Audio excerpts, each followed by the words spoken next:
دوستو، بات کچھ یوں ہے کہ مولوی عبداللہ صاحب کے والد صاحب کا انتقال ہوا۔ انتقال کے تھوڑا عرصہ بعد آپ تمام رسومات سے فارغ ہو کر روپوں کی ایک تھیلی کمر سے باندھی اور گھر سے نکل کھڑے ہوئے۔ لوگوں نے پوچھا، مولوی جی کہاں چلے؟ جواب دیا، اپنے باپ کی عاقبت سنوارنے جا رہا ہوں۔ پہلا گاؤں 20-25 کوس کی مسافت پر تھا۔ وہاں پہنچے تو لوگوں نے ہاتھوں ہاتھ لیا، مقدور بر تواضع کی اور اصرار کیا کہ آج جمعہ آپ ہی پڑھائیں۔ یہ راضی ہو گئے۔ نماز کے بعد ممبر پر کھڑے ہو کے بولے، آپ لوگوں نے والد صاحب کے انتقال پر اتنا اظہار افسوس کیا ہے، اب ان کا بوجھ بھی اتار دیجیے۔ حاضرین پوچھنے لگے، وہ کیسے؟ مولوی صاحب نے کہا، آپ لوگوں کو معلوم ہے کہ حقوق العباد میں کوتاہی معاف نہیں ہوتی۔ حاضرین، جی ہاں، یہ بات بڑے مولوی صاحب اکثر بتایا کرتے تھے۔ تو مولوی صاحب کہنے لگے، والد صاحب کا یہاں آنا جانا تھا، لین دین بھی ہوتا ہوگا، شاید انہوں نے کسی سے روپیہ پیسہ کبھی قرض لیا ہو۔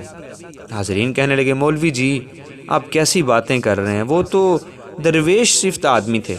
مولوی صاحب کہنے لگے، پھر بھی کبھی بھول چوک ہی ہو جاتی ہے، برائے مہربانی آپ یاد کریں، اگر کسی کا کچھ پیسہ ان کے ذمہ نکلتا ہو تو مجھے ضرور بتائیں اور مجھ سے ابھی لے لیں۔ میں صاحب نصاب ہوں، میرے پاس اللہ کے کرم سے اتنا پیسہ ہے کہ میں والد مرحوم کا چھوٹا بڑا قرض ادا کر سکوں۔ اور دیکھنے والوں نے پھر یہ دیکھا کہ اسی طرح یہ صاحب آس پاس کے سارے علاقے میں گھومے پھرے، جہاں جہاں ان کے والد مرحوم آیا جایا کرتے تھے وہاں گئے، جن جن لوگوں سے ان کے تعلقات تھے ان سے فردن فردن ملے اور ہر ایک سے یہی پوچھا کہ والد صاحب کے ذمہ آپ کی کوئی چیز تو پیسہ تو نہیں؟ لوگ کہتے، مولوی جی آپ کیوں فکر کرتے ہیں، روپیہ پیسہ کون سی بڑی چیز ہے، وہ ہمارے بزرگ تھے، اگر ان کے ذمہ کچھ تھا بھی تو ہم نے معاف کیا۔ لیکن ان کا جواب ہوتا، معاف کرنے سے بات نہیں بنے گی، صرف ان کی زمینیں ہی میرے حصے میں نہیں آئیں بلکہ ان کے لین دین بھی میرے حصے میں آتے ہیں، ان کے ذمہ جو بھی قرض تھا وہ میں خوشی سے ادا کروں گا، لیکن اگر کسی کے ذمہ ان کا ایک پیسہ بھی ہے تو وہ مجھے ادا کرے، میں وہ پیسہ بھی لے لوں گا۔